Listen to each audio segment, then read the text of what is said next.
이제 아동에게 했다라는 그 태권도 단장 사건이라고 하는데요. 네. 단장 사건. 그거는 그러니까 지금 제가 어제 이 인터뷰 준비하면서 그동안 저에 대해서 난 기사들 중에 주요한 걸 뽑아봤더니 네. 이만큼이나 되더라고요.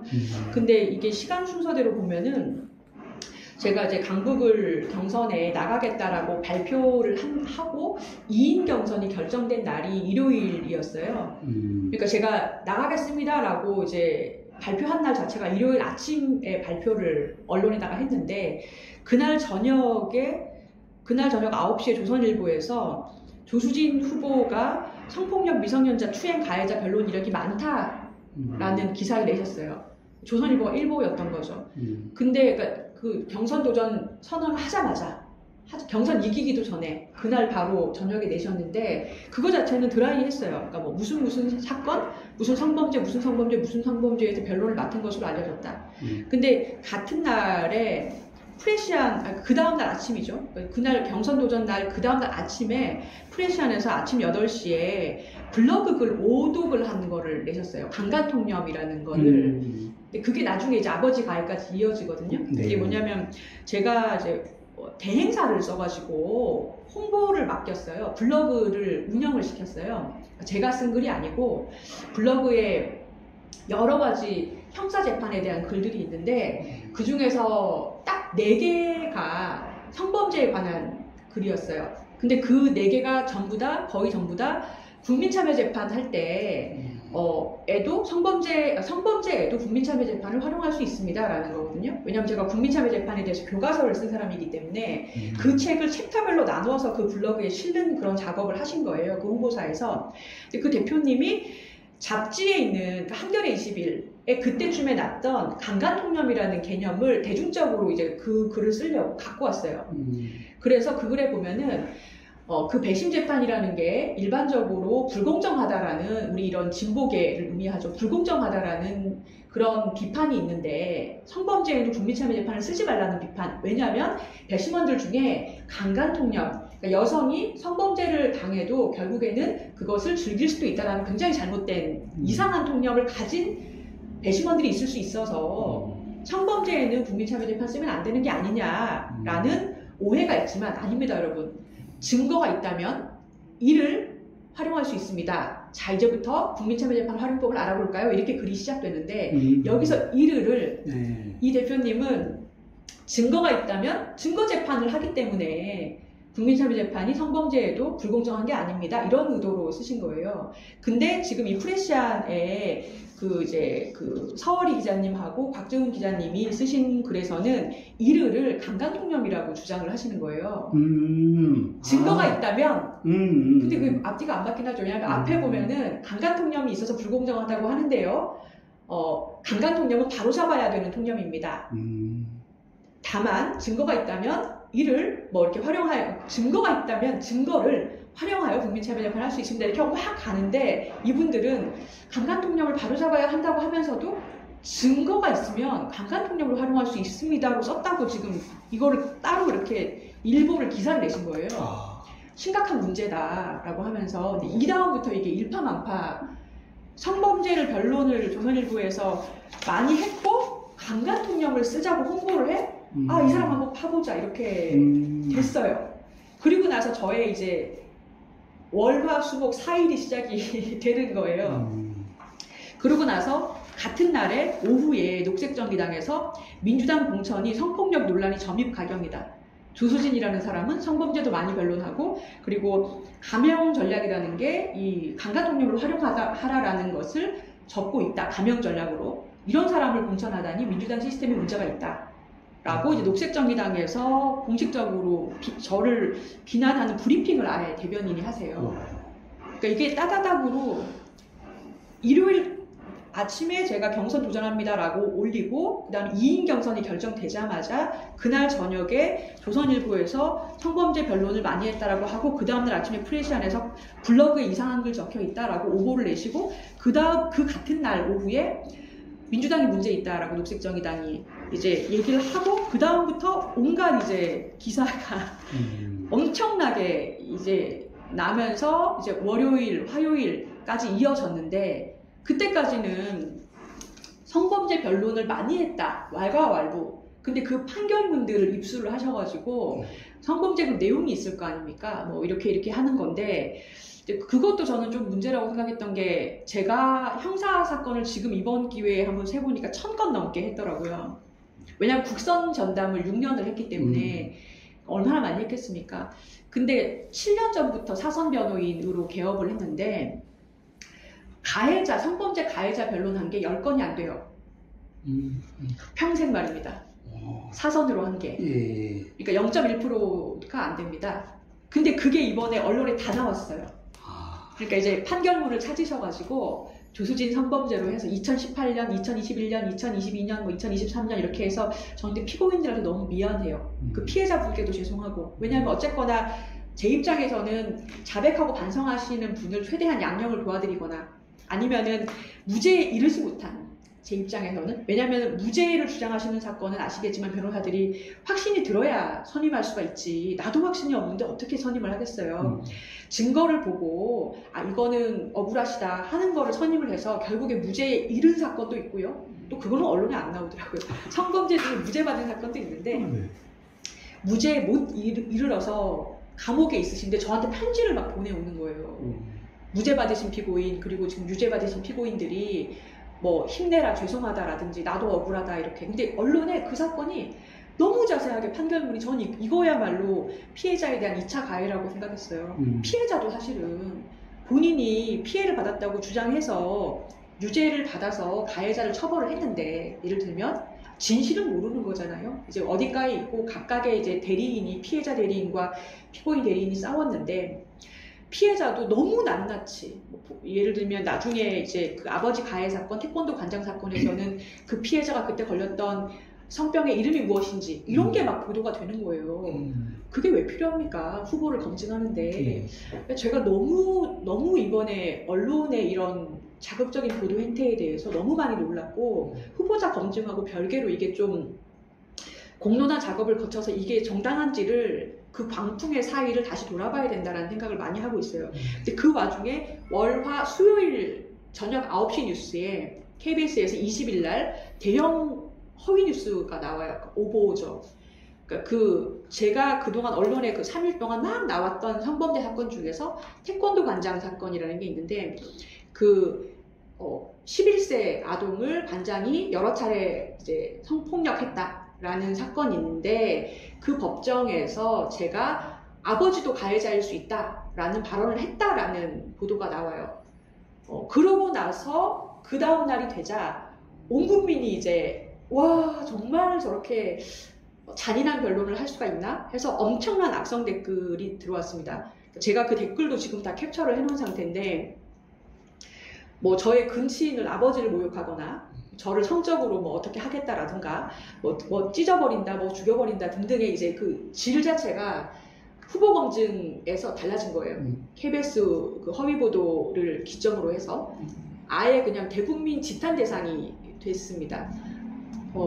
그 상황에서 이제 저는 이게 제가 선거 기간 동안에 바로잡을 수 없는 지경에 이르렀다라고 판단을 하게 된 거예요. 그러고 제가 처음에 출마 선언을 한 이유 자체가 이 민주당이 이번에 저는 이렇게 야권이 반드시 승리를 해야 된다고 생각했거든요. 그러니까 저의 입장이죠. 지금 대통령께서 너무 국정을 그 삼권 분립에 맞지 않게 여당에 많이 개입을 하고 당대표 교체 과정도 불허했고 이제 최상병 사건에서 수사에 개입했다라는 의혹도 계속 제기가 되고 있고 그 핵심 피의자를 출구까지 그때 이종석 장관 시킨 상태고 이런 상태에서 만약에 입법 권력까지 이 여당으로 넘어간다? 그러면 정말 저는 이명박 정부 때 국회에서 보좌관을 3년을 했었거든요. 그때 그 보수 정권이 여당이 다수당까지 됐었어요. 그때 엄청난 규제를 해제했고요. 감세를 엄청나게 했어요. 근데 그때 국회에서 그런 법이 통과되는 걸 봤는데 그 뒤에 몇 년 뒤에 세월호 터졌고요. 그때 감세한 법인세 아직까지 회복이 안 돼요. 다시 올리기는 굉장히 어렵거든요. 깎아주는 거야 다 좋아하죠. 그러니까 규제를 너무 많이 풀었단 말입니다. 그러니까 그때 엄청난 문제를 느끼고 그 후과를 10년 넘게 지금 보고 있는데 그때가 뭐 2010년 이렇잖아요. 보고 있는데 이번에 또 그런 일이 생기겠구나라는 생각에 굉장히 걱정을 하고 있었는데 강북을에서 그런 공천 논란이 뭐 퍼지면서 민주당 전체 지지율에도 영향을 주는 것을 당시 제가 시사방송을 아침마다 진행을 하고 있었어요. 스픽스의 정치본색이라고. 그걸 2시간짜리인데요. 이제 화요일, 금요일마다 시사방송 진행을 하고 있었습니다.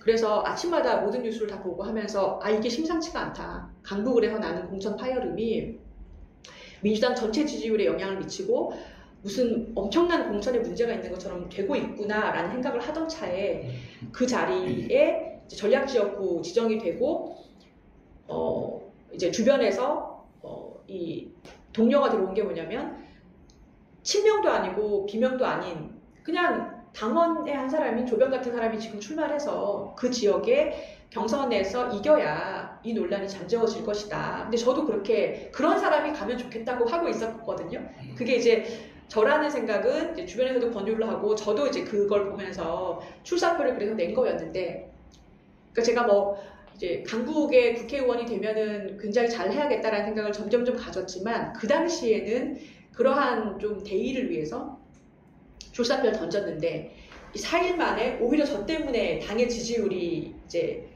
이렇게 위협을 받게 된 상황이 된 거예요. 그러면은 지금 누군들 내가 여기서 완주를 해가지고 꼭 국회의원이 돼가지고 이 서력을 씻겠다 이러겠습니까? 저는 그거보다는 그렇다면 다음 후보가 등록하는데 등록 서류가 엄청 많아요. 적어도 하루는 걸리거든요. 그래서 그날 밤에 이제 그날 저녁부터 고민이 시작된 거예요.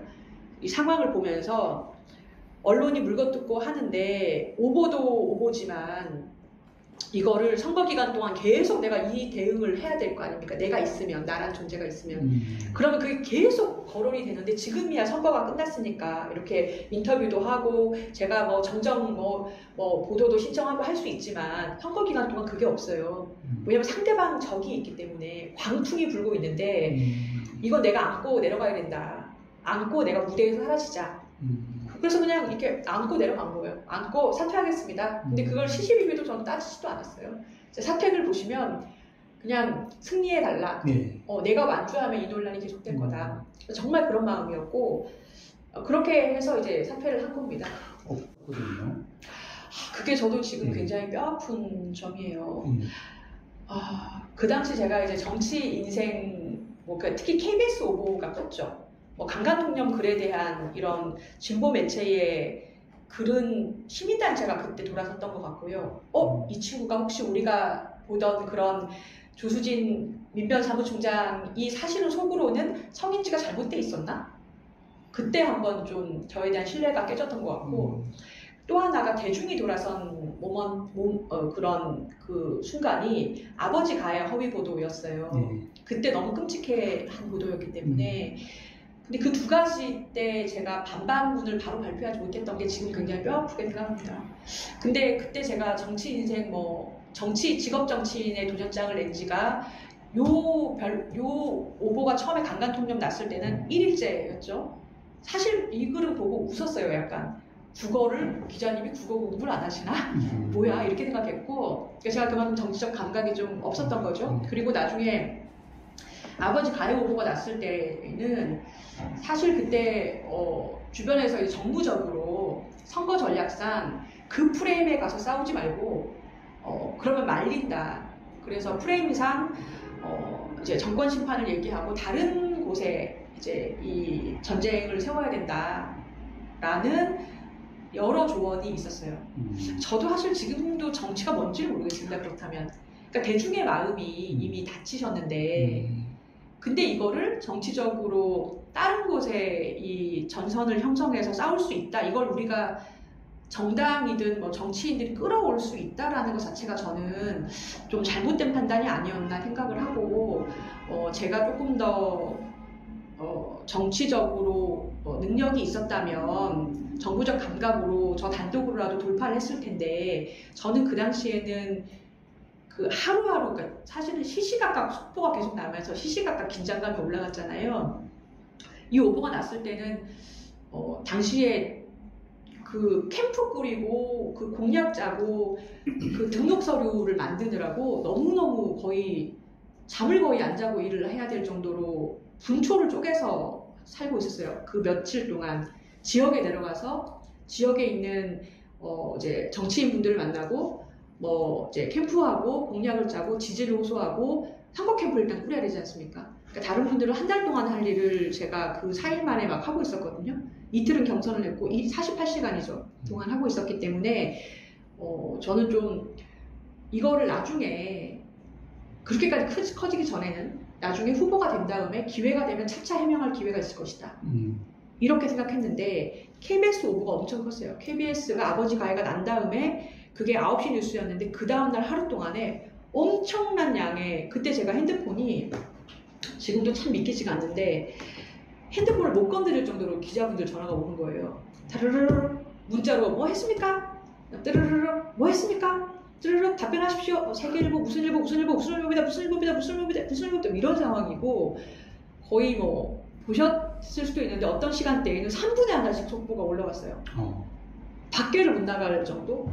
그러니까 제가 한동안은 마스크랑 모자를 안 쓰고 못 나갈 정도로 너무 많은 그 취재가 쏟아진 상황이었어요. 그러니까 이제는 뭘 어떻게 이제 해명하기가 하루 만에 너무 이제 급변한 거죠. 근데 그 상황에서 그 한겨레에서 보도가 났던 것처럼 한겨레에서 마지막 제가 사퇴 글이 밤 12시에 올렸는데 그 저녁 한 5시쯤에 한겨레에서 이제 속보가 났던 게 민주당 최고위원회가 열리고 있었는데 조수진 사퇴를 포함해서 논의 중이다라고 났어요.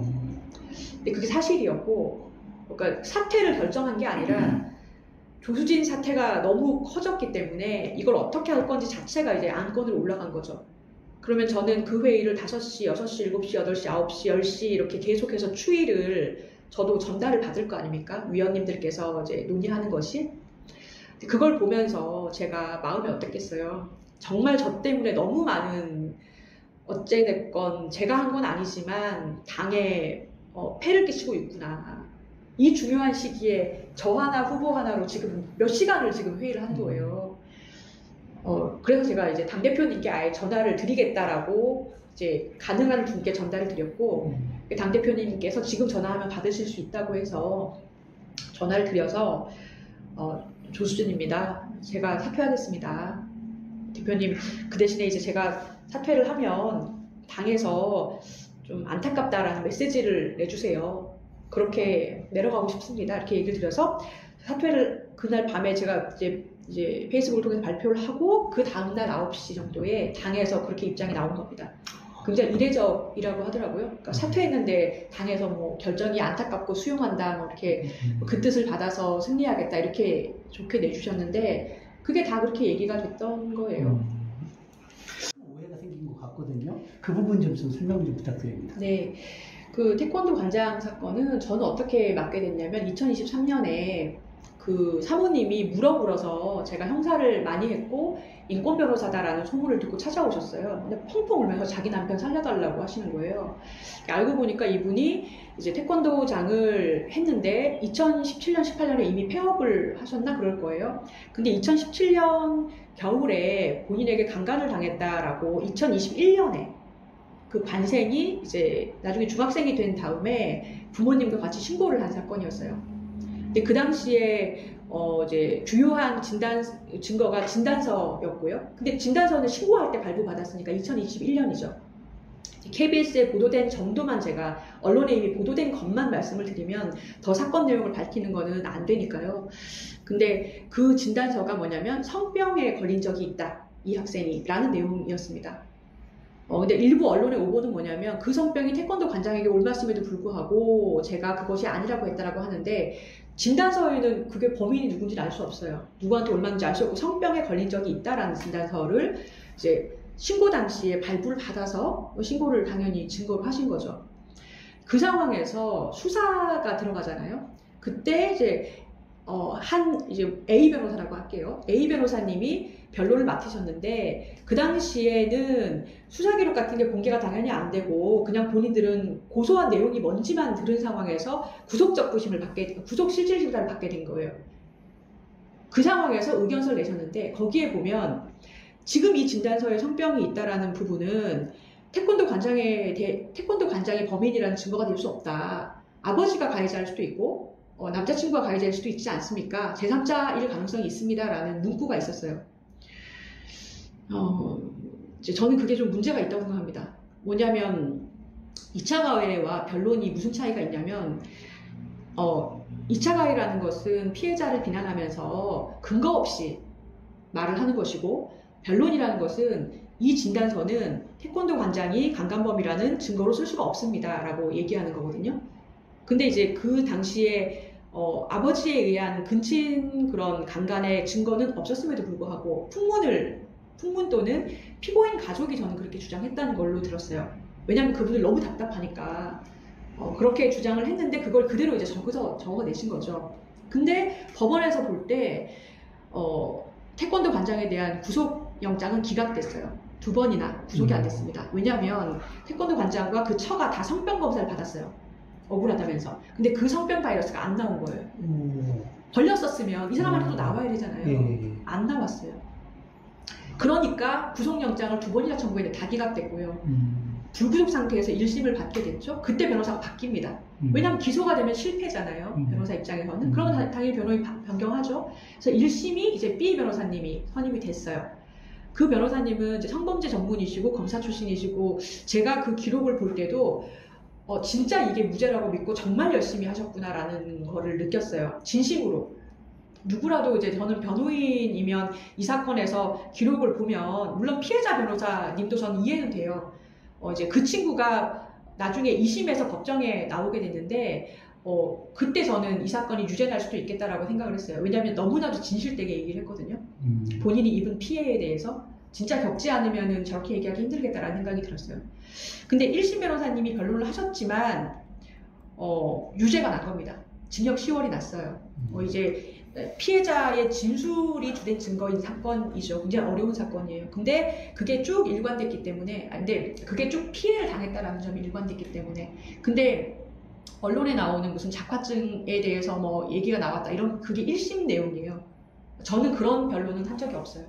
근데 그런 얘기가 왜 나왔냐면 1심 변호사님이 쓰신 걸 보면 작화증이 있다라고 주장을 한 게 아니고 작화증 검사를 해보자라고 했어요. 왜냐하면 피해자가 나이가 그 당시에 어렸고, 그리고 이제 진술이 여러 번 변경이 된 사건입니다. 더 자세하게 말씀드리긴 어렵지만 여러 차례 진술이 이제 번복이 여러 부분에서 돼서 그런 부분에 심리 검사를 해보자라고 이제 하셨지만 진행이 되지 않고 유죄가 났어요. 그 상황에서 유죄가 난 선고 날에 그 관장이 유죄라는 선고를 들으니까 품속에 있던 독약을 꺼내서 마시는 거예요, 법정에서. 그래서 이제 병원에 실려갔죠. 그리고 구치소에 다행히 이제 살아나서 구치소에 구금이 된 상태에서 사모님이 항소심을 맡을 변호사를 찾다가 자기들은 이제 너무 이제 억울하다 이렇게 된 거예요. 그 당시에 2심하는 과정에서도 이 관장님이 뭐 그것이 알고 싶다 이런 류의 프로그램에 여러 차례 편지를 쓴 걸로 알고 있어요. 그러니까 본인은 그 정도로 본인이 너무 억울하다고 생각하신 거예요. 나는 죽어버리겠다. 이런 오명을 쓰니 죽어버리겠다. 이렇게 얘기를 여러 번 하셨고, 제가 2심을 수행하는 내내 심리적으로 이분을 달래는데 힘들었어요. 아이들 있지 않으시냐. 지금 자꾸 죽는다고 하지 마라. 우리 이게 증거대로 하면 무죄 받을 수 있습니다. 왜 자꾸 죽는다 그래요? 이러면서 막 이렇게 그렇게 진행했던 사건인데 2심이 됐어요. 저는 주로 뭘 주장했냐면 그 진단서를 분석을 여러 차례 해가지고 그 진단서가 만약에 이 태권도 관장이 범인이다라는 증거로 쓰이려면 1단계 무엇을 통과해야 되고 논리적으로 2단계, 3단계, 4단계를 통과해야지 쓸 수 있습니다. 그 과정에서 그렇지 않으면 이 성병은 제3자에 의해서 감염된 것입니다. 인과관계가 없습니다. 라는 주장을 하게 된 거예요. 그러니까 이건 인과관계 주장이죠. 그 과정에서 제가 무슨 아동을 비난하거나 뭐 아동이 하는 말이 거짓말이라고 하거나 그런 적이 없고요. 한 번도 없고요. 아버지 가해란 단어를 쓰거나 말을 공판에서 구두로 변론하거나 그 서면을 제 서면에 인용한 적도 없고 제가 쓴 서면에도 아무런 아버지란 단어가 없어요. 왜냐면 증거가 있어야 주장을 할 거 아닙니까? 증거가 있으면 변호사가 사실 필요하다면 주장할 수도 있죠.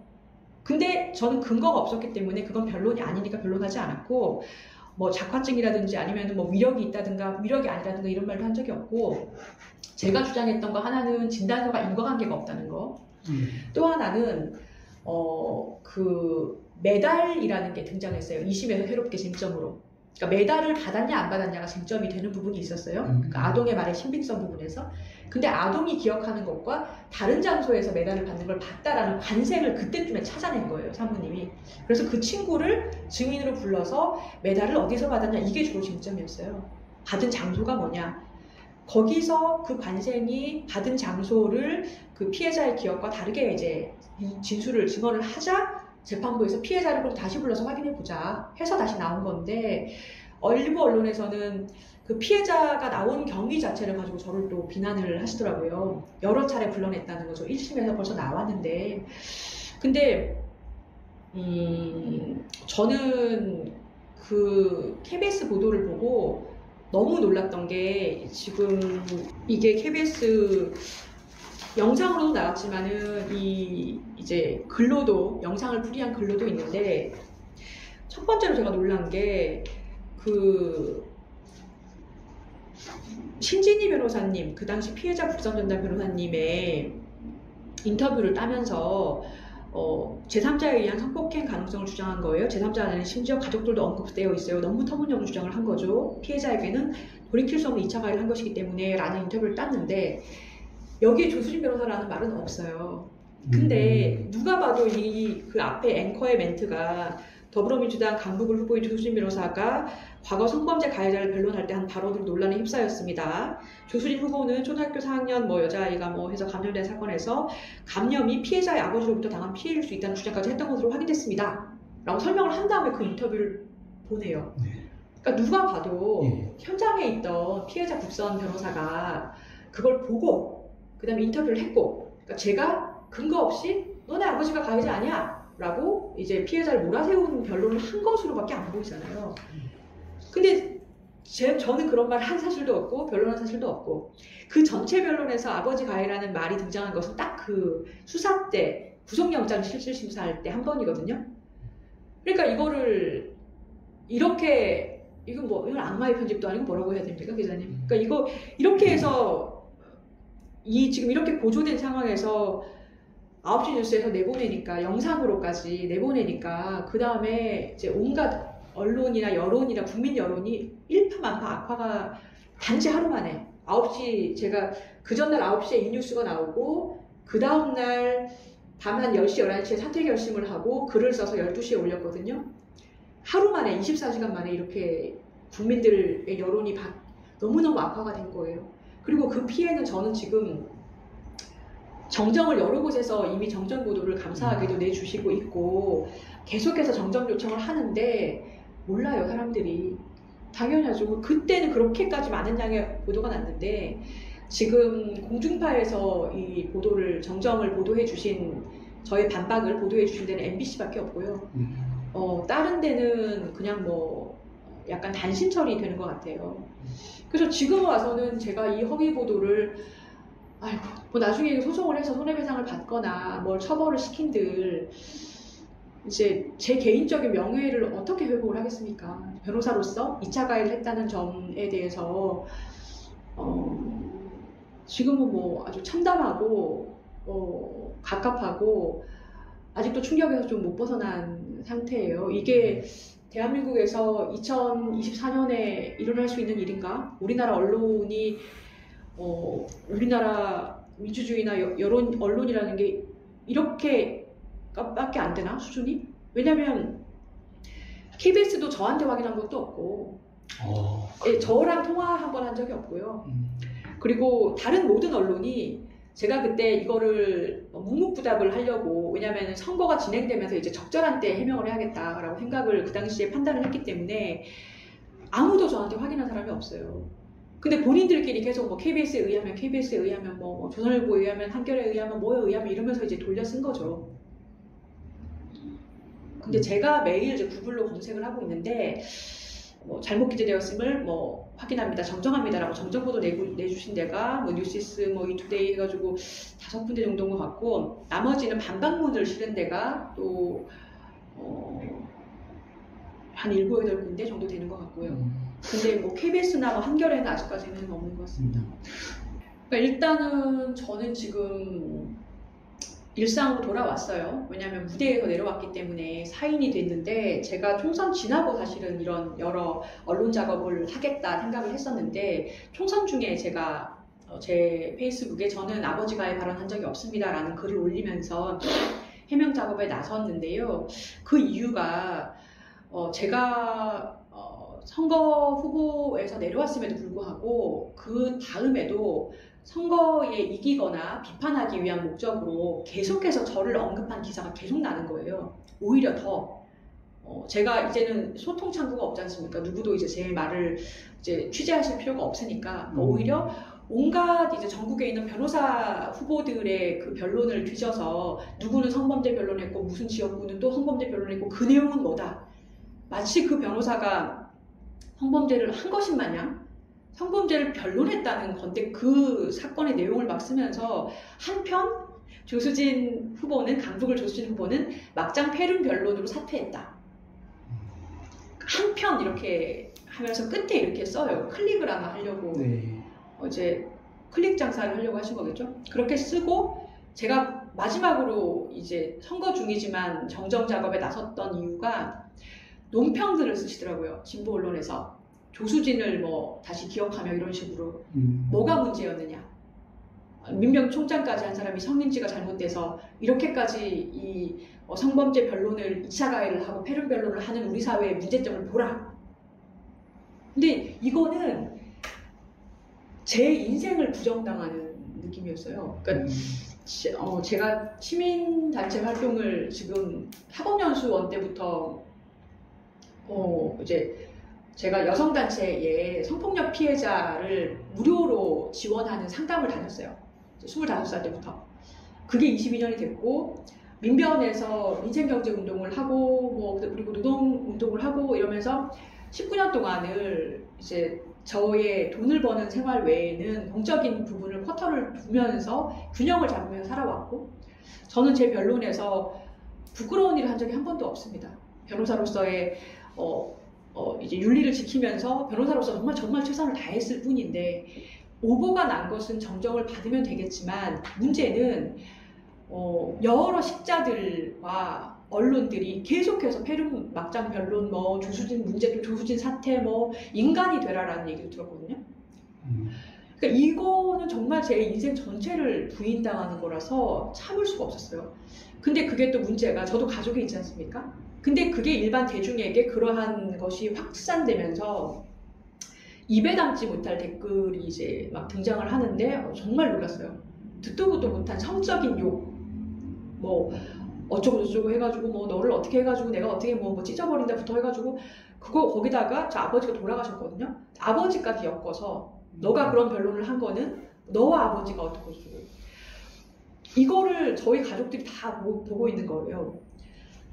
이거는 어디서부터 바로 잡아야 될지 모르겠더라고요. 그러니까 사실은 그 댓글들을 쓰신 분들을 제가 댓글을 내리게 하고 처벌받게 하려면 아버지 가해라는 이 허위 뉴스가 허위라는 걸 밝혀야, 물론 사실적 명예훼손죄도 있지만 밝혀야 되고, 그걸 밝히려면 사실은 그 보도가 그렇게까지 퍼진 데는 시민사회에서 지금 이 한겨레 프레시안에서 쓰신 강간통령을 활용하는 홍보를 했다라는, 그렇게 그게 시민사회에서는 굉장히 지금 일반 대중분들은 잘 모르시는데, 강간통령이라는 걸 법정에서 몰아내기 위해서 굉장히 많은 분들이 엄청난 싸움을 했어요. 예전에 왜 어떤 여성분께서 강간을 피하려고 강간하려는 남성의 혀를 절단시켰는데 깨물어서 그분이 오히려 상해죄로 처벌받은 사례 아시죠? 수십 년을 싸웠어요. 그때 그 법정에서 판사가 그분한테 그랬답니다. 그 젊은 시절에 이 남자랑 결혼할 수밖에 없다. 그런 야만의 시대가 있었어요. 그게 강간통령이죠. 근데 그거를 몰아내기 위해서 시민사회가 얼마나 싸웠냔 말이에요. 그런데 민변 사무총장까지 한 네가 그걸 블로그에 홍보를 해? 이게 굉장히 이제 시민사회에서 너무 놀라고 저를 이 후보에서 몰아내야겠다라고 생각을 하셔서 막 나중에는 막 연서명도 받으시고 그렇게 기자회견도 하셨는데, 그 대행사 사장님이 며칠 전에 자기네 그 홈페이지에 아예 대문에 글을 쓰셨어요. 내가 그거를 작성했는데 그런 의도가 아니고 왜 그렇게 읽는지를 모르겠다.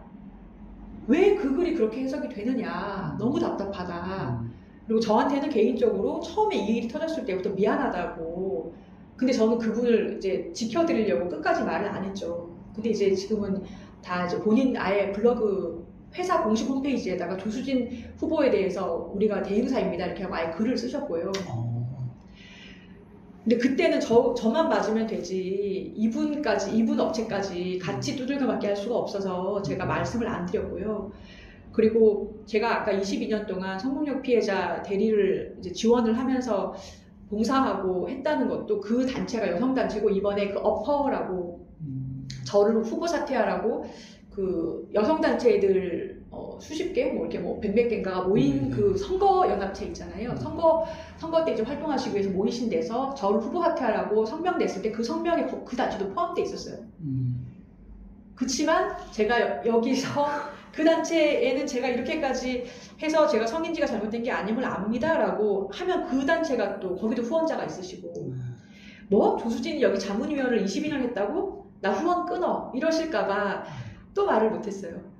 그러니까 참 이제 지나고 나니까 참 답답한데 엄청나게 고통을 받았고 그러니까 제가 그걸 보고서 아 이거는 이제 힘들지만 지금부터는 나서서 얘기를 해야겠다 해가지고 지금 나온 거고 제가 지금 이제 뭐 하고 있는 거는 일단 변호인 선임을 했고요. 이걸 제가 못하겠더라고요.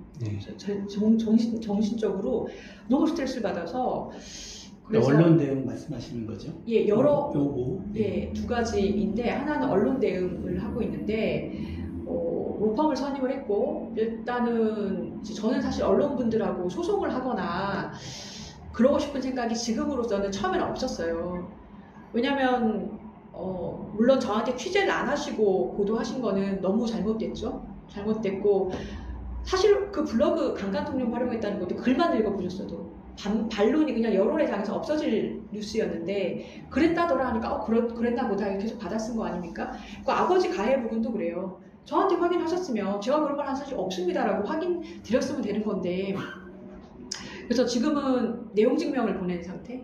가장 이제 핵심적으로 좀 이제 뭐 하신 언론사들한테 알아서 스스로 정정 보도를 내달라라고 내용 증명을 보낸 상태고 이게 내용 정정 보도가 이어진다면 뭐 이제 그 다음에는 제가 이제 이렇게 여론을 통해서 계속해서 해명 작업을 하는 걸 할 거고 근데 만약에 정정 보도가 유의미하게 나지 않으면 몇몇 언론사는 결국에는 소송을 갈 수밖에 없겠죠.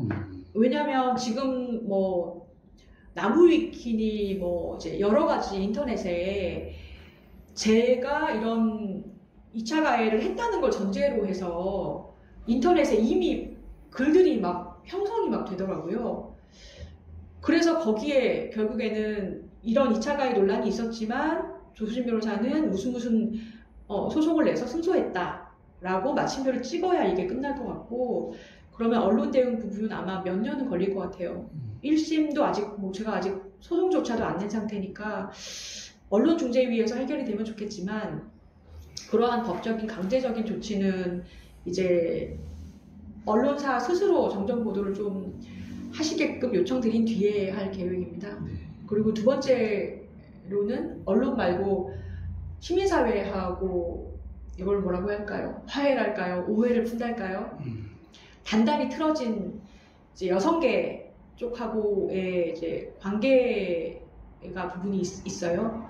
그거는 지금 민변 여성위가 저를 또 비난하는 성명을 마지막으로 제가 사퇴를 했는데도 내셨거든요.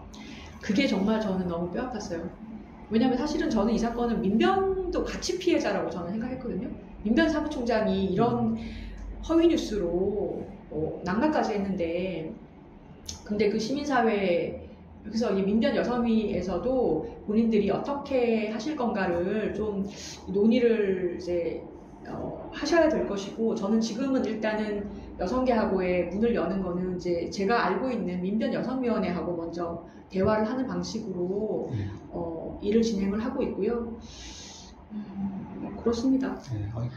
이 일이 처음에 오보 부분, 허위 뉴스 부분을 빼고도 처음부터 조선일보의 일보가 뭐였냐면 성폭력 미성년자 추행 가해자 변호 이력이라는 그 조선일보 주희연 기자의 기사예요. 여기서 시작이 됐거든요. 이게 일보인데, 그러니까 이 기사에서는 그냥 변론했다는 게 답니다.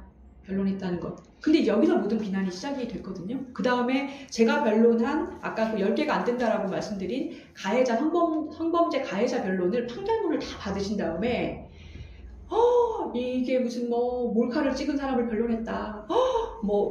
미성년자를 강간한 사람을 변론했다. 어떻게 변론했다. 이렇게 지금 그거 자체가 뉴스였던 거예요. 근데 저는 그게 좀 이해가 안 됐던 게, 그러면 외과 의사가 이제 공직자로 선출직에 나왔을 때, 와, 배를 쨌대 칼로. 거기다가 나중에 실로 꼬맸다네? 피해자를 마취시켜놓고 모르는 사이에, 어머, 저렇게 잔혹한 사람이 있어? 저게 공직자의 윤리에 맞아? 칼잡이 아니야. 라는 것처럼 들리는 거예요. 전문가인 제가 들을 때는. 그게 지금도 이해가 안 가요. 그러니까 변호사가 어떠한 사건이 찾아왔을 때, 성범죄자는 첫 번째로 변호사의 조력을 받으면 안 된다는 건가? 그거를 저는 좀 이 언론과 또 이제 국민 여러분들께 여쭤보고 싶어요. 그런 생각은 아니시겠죠. 근데 그 변론에, 그리고 두 번째로 그 변론 자체가 어떤 이제 2차 가해라거나 변론의 기법이 문제가 있다는 게 아니라면 저는 그런 변론을 한 적이 없으니까요. 성범죄를 변론한 적이 있다는 거를 이렇게 국회의원 저 이후로도 많은 후보들한테 그런 잣대를 들이대신 걸로 알아요. 근데 공직자의 어떠한 윤리를 얘기할 때 이것이 뭐 어떤 문제를 일으켰다, 음주운전을 했다, 이런 것처럼 마치 이제 취급되고 한 번에 도매급으로 언론에서 처리한 것에 대해서 저는 굉장히 문제가 있다라고 생각하고, 이게 왜 문제가 있냐면, 첫 번째로는 변호사는 아시겠지만 윤리장전에 보면 사건의 내용을 이유로 사건을 거절해서는 안 된다라고 돼 있어요. 오히려 그게 징계받을 일이죠. 당신 사건은 보니까 내용이 내 명성에 해가 되니까 못 맡겠어. 근데 그런 일을 했어야 한다라고 지금 하시는 거예요. 너가 정치를 나갈 생각이었으면 변론을 관리를 했어야지. 그럼 관리가 뭐예요? 변론이라는 게 무죄율이 3%가 안 되는데요. 97%가 다 죄를 어떻게 하다 보니까 인생에서 본인이 실수를 하든 고의로 하든 이제 죄를 졌고 범죄를 범했고, 그래서 국가에서 적절한 변론을 거쳐서 그 사람한테 맞는 양형을 찾아주는 일, 그리고 그 사람은 죄값을 치러요. 그러면은 어떤 강력범죄를 범하거나 성범죄를 범한 사람은 사회에 돌아와서도 안 되고 변론도 받지 말아야 된다라는 그런 결론밖에 안 되거든요. 근데 이 사법 시스템이 돌아가는데 변호사의 역할이 너무 중요하단 말이에요. 근데 변호사 개인의 신념이나 행동과 본인이 변론한 내용을 묶어서 혼동하면서 이 사람이 마치 성범죄를 했던 사람인 것처럼 이렇게 공격하는 언론의 스탠스나 그런 공직자의 검증 기준을 내세웠던 여러 정당들은 다 저는 문제가 있다고 보고, 누구나 헌법에 의하면 변호사의 조력을 받을 권리가 있어요. 흉악범이라도 본인이 지은 죄만큼만 처벌을 받게 돼 있고, 무죄를 주장한다면 무죄 추정의 원칙을 받으면서 재판을 평등하게 받을 권리가 있어요. 그게 헌법에 말하는 평등권이에요. 많은 변호사들이 이 사건을 보고 사실은 좀 화가 나셨다? 저한테 항의를 하신 분도 있었어요. 왜 사퇴했냐고. 이해를 합니다. 이게 이렇게 되면 나중에 성범죄를 범한 국민은 변론을 못 받으세요. 질 높은 변론을 못 받고, 왜냐면은 그 변론을 했다가 나중에 변호사가 불이익을 당하는데 그런 사건을 누가 변론하겠습니까? 그러면 양질의 변호사들은 다 좋은 사건? 그런 사건만 만든 거예요. 보기 좋은 사건이죠. 그래서 이거는 국민들이 변론받을 권리에도 정말 악영향을 미치는 사건이었고, 전 사실은 대한변협이나 서울변회에서 조금 안 나서 주신 게 조금 아쉽긴 했어요. 왜냐면 이제 변호사라는 직업 때문에 제가 상당한 정도의 언론으로부터 공격을 당했는데, 이거를 만약에 이 프레임을 이대로 제가 지고서 이게 맞다, 이런 검증 시스템이 맞다라고 확정돼 버리면 다음부터 변호사들은 공직에 출마를 하고 싶어도 정치적 자유가 제한될 거예요. 이건 저는 우리 직역의 문제고 변호사 윤리라는 것에 대해서 국민 여러분들께 좀 더 설명을 드려야 된다, 이해를 시켜드려야 된다라고 생각을 하고요. 최근에 제가 사퇴한 날에 미래변호사회에서 변호사의 윤리를 너무 공격하는 것이 우려된다라는 성명을 내주셨고, 또 서울변호사회에서도 변론 내용을 이유로 한 과도한 비난을 걱정한다, 우려한다라는 성명을 얼마 전에 내주셔서 너무 감사하게 생각을 하고, 저는 좀 제안을 드리고 싶어요. 저는 이런 무거운 잔을 마실 생각이 없었지만 제 앞에 이제 3가지 정도 문제가 있어요. 개인적인 명예회복은 제가 이제 제 돈 들여서 할 겁니다. 남는 건 없어요. 그냥 제 정정보도 받는 거니까 이게 무슨 돈이 되고 뭐가 되겠습니까? 근데 변호사 비용을 들여서 할 거고, 또 제 개인 명예도 변호사업을 하면서 제 앞으로 삶으로 다 보여드릴 텐데, 나머지 2가지는 뭐냐면, 하나는 언론의 이러한 취재 없이 자극적으로 보도하는, 그리고 변호사의 사건 내용을 이렇게 낱낱이 보도를 하면서 그것이 마치 이 사람이 한 사람인 양, 그리고 거기에 대한 피고인과 피해자의 인권을, 이거 정말 2차 가해거든요. 고려하지 않고 그 사건 내용을 갖다가 마구잡이로 보도하는 것에 대해서 언론이 자성을 좀 해야 되고, 그 작업을 저는 그 문제를 계속 외칠 수밖에 없고요. 또 하나 마지막으로 제가 이제 짊어진 저의 무거운 잔이, 변호사들이 그러면 이 직업윤리가 있어서 변론을 해야 하는데 그 변론 내용을 공직에 진출할 때 또는 어떤 일을 할 때 어떻게 평가받아야 되는가, 이 화두를 짊어진 것 같아요. 제가 그 피해자니까요. 그래서 전 제안을 드리고 싶은 게, 대한변협이 됐든 서울변회가 됐든 우리 변호사 단체에서 이 문제를 좀 저와 같이 고민해 주시면 좋겠어요. 간담회도 좋고 토론회도 좋고요, 세미나도 좋고, 외국에도 이런 사례가 많이 있다고 들었습니다. 연구도 되고 유엔의 규정이 있다는 얘기도 저는 들었어요. 제가 찾아보진 못했는데 변호사를 변론 내용을 이유로 불이익을 주면 안 된다는 거예요. 그러니까 저는 사실은 피해자 분도 조력이 필요하지만 피해자를 위해서라도 이 피고인이 적정한 프로세스로 처벌을 받게끔 해야 된다고 봐요. 그리고 피해자분들 중에서는 배상을 원하시는 분들도 있는데 그 과정에서도 변호사가 역할을 하잖아요. 그렇지 않으면 이분은 또 민사 내고 뭐하고 또 이제 그렇죠. 과도한 비용과 절차를 거치셔야 되는데, 양형위원회에 보면 요즘에 너무 굉장히 복잡한 그런 감형이든 뭐 여러 가지의 요소들이 있잖아요. 개인이 혼자 하시기 어려워요. 그래서 그거를 적절하게 찾아내는 게 변호사 역할인데, 이거를 마치 이제 피해자만 변론해야 뭔가 그게 아주 좋은 변론이고 선의의 변호사, 무슨 정의를 위한 변호사고, 그리고 가해자를 변론하면 악당이고 굉장히 악을 변론하는 거고, 이렇게 보시는 거는 변론의 근본이 뭔지 본질이 뭔지를 잘못 생각하시는 것 같고요. 저는 이번에 일반인 분들도 그런 인식이 있으셨지만 언론 잘못이 굉장히 크다고 봅니다. 언론과 이제 드라마나 막 이런 데 보면 승소율 100%다 이런 얘기 막 하면서 그게 되게 좋은 변호사인 것처럼 그렇게 얘기하시잖아요. 검사는 정의를 위하고 변호사는 굉장히 악당을 변론하고 돈이나 밝히고 이렇게들 하시는데, 누구나 이 분쟁에 휘말릴 수 있어요. 예기치 못하게 법률 분쟁에 휘말릴 수 있고, 그러면 우리 사법 시스템이 그 사람이 져야 하는 책임만큼만 지고 나머지는 사회로 다시 복귀시키는 게 우리 사법 시스템이 원하는 거잖아요. 그 숭고한 일을 변호사들이 하고 있어요. 그 점에 대해서 이번 기회에 이제 국민들의 의식이나 좀 생각에, 또 언론의 생각을 좀 바꿀 수 있는, 이번 일이 저한테는 개인적으로 너무 뼈아프지만 좀 우리 사회에는 그 부분에 대해서 한 걸음 더, 변호사에 대한 인식이 한 걸음 더 나아가는, 전진하는 계기가 좀 됐으면 좋겠다, 이런 생각을 합니다.